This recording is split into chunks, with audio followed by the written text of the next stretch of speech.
Tonight, Clippers, Nuggets, Game 7. LA has blown a 3-1 series lead. Clippers still trying to reach their first ever conference final.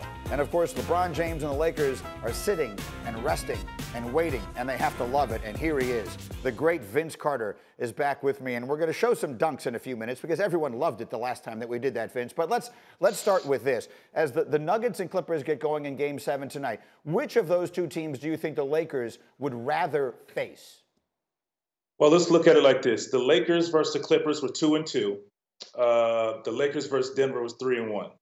We as fans, who do we want to see? We want to see Lakers versus Clippers. I think knowing LeBron, listening to how he was talking coming into the bubble, he's ready to face anyone. They feel that confident with who they are and now how they're playing. We were questioning how the Lakers were playing. Would Anthony Davis be the superstar that they need? Who's going to be the third guy? Right now, they're playing great basketball. And I think they found their third guy, obviously, in Rajon Rondo. So I don't think it matters to them right now.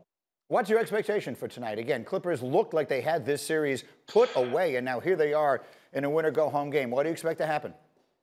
Greeny, to me, I think the pressure is on the Clippers because of the high expectations. They blew a 16-point lead in Game 5 and a 19-point lead in Game 6. That's a concern. And if they advance, you can't do that versus a Los Angeles Lakers team. So I think the Clippers find a way to get it done. But at the same time, you know, it's teeter-totter right now. It's like, you ask me now, I say Clippers. Maybe later it's Denver, but I'm going to give it to the Clippers because of their experience, because of the talent that they have. I think tonight, Paul George, tonight, Kawhi Leonard, get it done. Okay, we'll see what happens. Again, that's the second game of our doubleheader tonight. We have Boston, Miami to kick it off. So a great night of hoops coming up here. Meanwhile, another big story yesterday. Our NBA insider, Adrian Wojnarowski, reporting that the Bucks have made it clear to Giannis that the franchise is willing to spend into the luxury tax to deliver him a championship supporting cast, which could open the door for players like maybe Chris Paul to join him there. So, Vince Carter, if we look at the situation, if we want to see Giannis win a championship in Milwaukee, what does he need? He needs a big time scorer. He needs a go-to guy, a guy who can go get a bucket. I honestly, Greeny, don't foresee Giannis leaving. I think it's encouraging hearing what he's hearing from the organization. I look at him like a Damian Lillard, who feels like he can win a championship there, and he's good enough to where guys want to come play with him. Not the biggest market in the world, but I don't think that matters.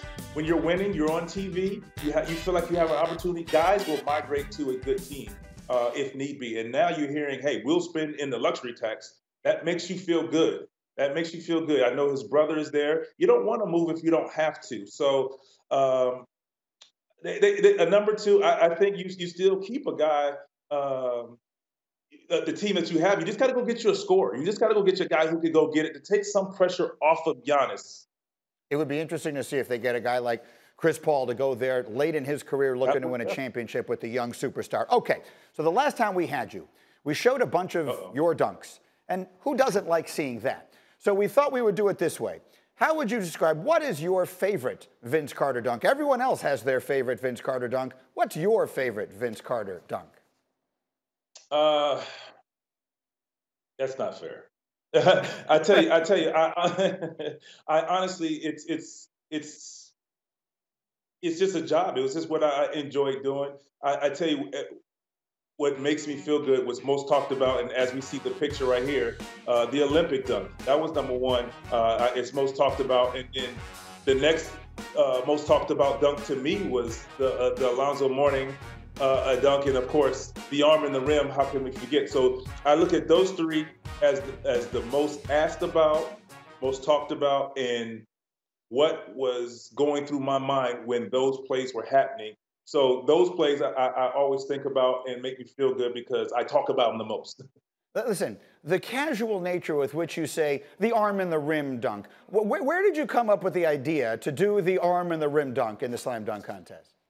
Well, joking around in a pickup game at Gary Payton's game, summer basketball game, I was joking around, just jumping over the rim, trying to drop it in. And for some weird reason, I thought that night I remember telling Katino Mobley, who was in that pickup game, that I was going to try that dunk, but I was going to actually put my arm all the way in there and hang on to the rim. So he's like, what? And I was like, yeah, I had never tried it before. That night was my first time doing it, trying it, and I was glad I was able to pull it off, because we could have had this conversation talking about what were you thinking when you fell off of the rim. So if you look at it again, you notice I walked it off just to kind of figure it out, and the moons and stars were lined up correctly for me, and I pulled it off.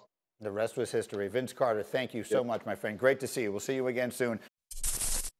Thank you for watching ESPN on YouTube. For live streaming sports and premium content, subscribe to ESPN+.